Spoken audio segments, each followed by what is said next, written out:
श्री जी श्री असदुद्दीन ओवैसी जी।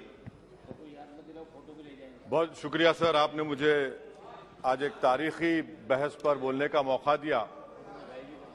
मोहतरम जनाब, इस ऐवान के 75 साल के पार्लिमानी सफर की तकमील पर हम बहस कर रहे हैं। मैं सबसे पहले अपनी जानिब से खराज अकीदत पेश करना चाहूँगा मौलाना हिफ्जुर रहमान साहब को, जो पहली और दूसरी पार्लियामेंट के मेंबर थे, मेरे कायद सालार मिल्लत सलाहुद्दीन ओवैसी को, सुलेमान सेठ साहब को और मौलाना बनात वाला साहब को।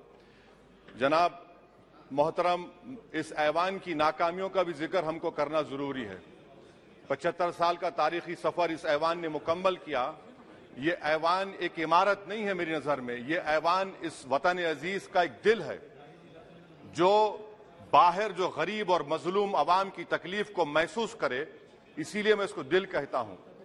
मैं आपके सामने 15 मिसालें पेश करूंगा जहां पर इस ऐवान ने अपनी नाकामी का सबूत पेश किया। एक उस वक्त जब दिल्ली की सड़कों पर सिखों की नस्लकशी की जा रही थी। एक उस वक्त जब 6 दिसंबर को बाबरी मस्जिद की शहादत हुई। आ रहा हूं भागलपुर, जिसमें रेशम के कारोबार को खत्म किया गया, मुसलमानों को दफना दिया और वहां पर फूल गोभी उगना शुरू हो गई। एक उस वक्त नाकामी साबित हुई जब मुजफ्फरनगर और गुजरात में नस्लकशी की गई। एक उस वक्त सर जब हम देखते हैं कि मुंबई की सड़कों पर इंसानियत का नंगा नाच हुआ। एक उस वक्त जब इस ऐवान में टाडा पोटा का काला कानून बनाया गया, यूएपीए का कानून बनाया गया, आफ्सपा का कानून बनाया गया, जिसको 1 साल के लिए बनाया गया था। 58 में हम 2023 में आ गए।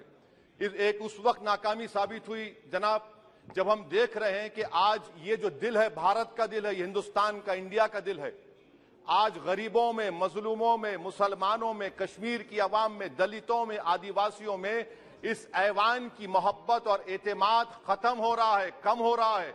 इसीलिए जनता सड़कों पर आकर एहतजाज कर रही है, क्योंकि उनको लग रहा है कि ये इमारत बन चुकी है, हमारा दिल नहीं है। चाहे CAA का प्रोटेस्ट हो, चाहे किसानों का प्रोटेस्ट हो, चाहे शेड्यूल कास्ट के रिजर्वेशन का मसला हो। इसीलिए मैं आपके जरिए हम तमाम को मुतनब्बे करना चाह रहा हूं कि अगर हम रोडों पर इंसाफ करना जनता को अलाउ करेंगे, इस ऐवान को दिल नहीं रखेंगे, तो याद रखिए ये हमारी पार्लियामानी जमहूरियत के लिए बड़ा नुकसानदेह साबित होगा। और नुकसानदेह इसलिए भी होगा कि क्या हमको अपने ख्वाब गफलत से, अपनी जिम्मेदारियों से निभाने के लिए क्या भगत सिंह को आके बैठना पड़ेगा ऊपर कि देखो तुमने 75 साल में कैसा कानून बनाया और किसको कहां तक पहुंचा दिया। स्पीकर जनाब, इसीलिए मैं कह रहा हूं कि हम तमाम को अपनी जिम्मेदारियों को निभाना पड़ेगा। ये इमारतें ईंट से बनी हुई जरूर हैं, मगर ये इस इमारत में दिल है। इस इमारत को दिल के तौर पर बरकरार रखना पड़ेगा। स्पीकर सर, एक और मिसाल दे रहा हूं जहां पर इस ऐवान की नाकामी है। सर, अब तक लोकसभा के कितने 899 मेंबर कामयाब हुए। अब बताइए सर, पार्लियामेंट्री जमहूरियत में, शराकतदारी की जमहूरियत है, रिप्रेजेंटेटिव फॉर्म ऑफ डेमोक्रेसी में 8,999 में कितने मुसलमान कामयाब हुए? कितने सर? 520, जबकि 1070 को इस ऐवान का मेंबर होना चाहिए था। कितना डिप्रीविएशन है सर? कितना डिप्रीविएशन है? 92% डिप्रीविएशन है। इस मौजूदा पार्लियामेंट में स्पीकर साहब सिर्फ 26 हैं, 14% मुसलमान और सिर्फ 4.8 उनका रिप्रेजेंटेशन है। बताइए, हम वोट डालने वाले बन गए, वोट लेने वाले नहीं बने। या तो हकीकत यह है कि आप वोट डालना नहीं चाहते उनको, आप सबको वोट डालेंगे, मगर जहां पर मुसलमान आएगा वो कामयाब नहीं होगा। बताइए, जब दिल में एक 14% आबादी की नुमाइंदगी नहीं होगी तो आप क्या फैसले करेंगे? क्या इस ऐवान को हम कहेंगे कि ये रिप्रेजेंटेटिव फॉर्म ऑफ डेमोक्रेसी है? स्पीकर साहब, मैं आपको एक और मिसाल देना चाह रहा हूं। बाबा साहिब अंबेडकर ने सही कहा था, अंग्रेज उस जमाने में पार्लियामेंट बुलाते थे टैक्स बढ़ाने के लिए। हम उसी रास्ते पर जा रहे हैं, हम उसी रास्ते पर जा रहे हैं। हम तो बाबा साहब अंबेडकर को हमने सच साबित कर दिया। स्पीकर सर, आखिर में मैं आपको बताना चाहूंगा कि आज आप देखिए कि चाणक्य ने क्या कहा था। चाणक्य ने सही कहा था।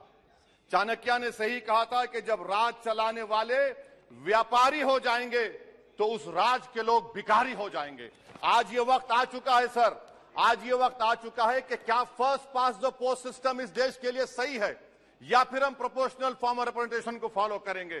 First pass the post system, जिसके पास एक मजहब का, वोट होगा, जिसके पास दौलत होगी वही इस ऐवान में आ रहा है। इसीलिए हम कह रहे हैं कि आप इस जमहूरियत की नाक, कहीं ये जमहूरियत कमजोर ना हो जाए, मुझे इस बात का डर है। सर आखिर में मैं खत्म करने से पहले एक बहुत बड़े शायर ने कहा था, उस पर खत्म करना चाहूंगा कि अभी चिराग सरे राह को कुछ खबर ही नहीं, अभी चिराग सरे राह को कुछ खबर ही नहीं, अभी गिरानिए शब में कमी नहीं आई, अभी गिरानिए शब में कमी नहीं आई, निजात दीदे दिल की घड़ी नहीं आई, चले चलो कि मंजिल अभी नहीं आई। स्पीकर साहब, आखिर में याद रखिए एक बात को मैं सबसे कह रहा हूं कि पिच बदलने से गेम नहीं बदलता, गेम को बदलना पड़ेगा। आप पिच बदल रहे हैं, वरना याद रखिए जब तक हम अपने जमहूरी उसूलों पर, रूल ऑफ लॉ पर, संविधान पर अटूट अमल नहीं करेंगे, वरना याद रखिए कहीं नई इमारत भी हिटलर की राइक्सटैग की इमारत ना साबित हो जाए। बहुत बहुत शुक्रिया सर।